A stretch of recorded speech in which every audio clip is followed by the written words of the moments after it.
ప్రియమైన దేవుని బిడ్డలకు ప్రభువైన యేసుక్రీస్తు నామంలో వందనాలు.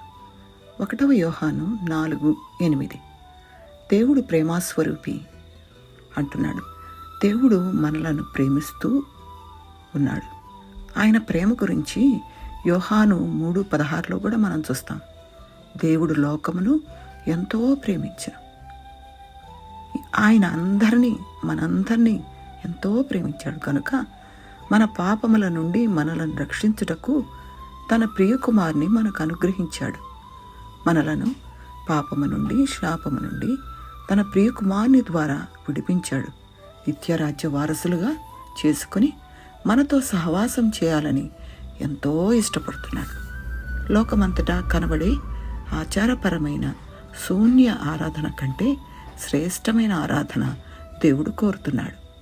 హృదయంలో అపవిత్రత నిండి ఉండి జీవితం పవిత్రంగా లేకుండా, దేవునికి లోబడకుండా దేవుని సమీపించుట ఆరాధించుట అసాధ్యం.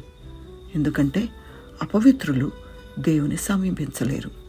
అంటే దేహ సంబంధమైన పవిత్రత కాదు, ఆత్మ సంబంధమైన పవిత్రత, హృదయ శుద్ధి. మత సంబంధమైన ఆచార కర్మల వల్ల పవిత్రత రాదు. దేవుడు హృదయ శుద్ధి మనకు అనుగ్రహిస్తాడు. అప్పుడే మనం నిజమైన ఆరాధన చేయగలం. అప్పుడే దేవుని ప్రేమను మనము మరింత పొందగలం. దేవుడు అనుగ్రహించే మేళ్లను అనుభవించగలం. మనలను మేళ్లతో నింపాలని దేవుని కోరిక. కాబట్టి పవిత్రమైన హృదయంతో ఆయనను ఆరాధిద్దాం. దేవునికి స్తోత్రం. ఆమేన్.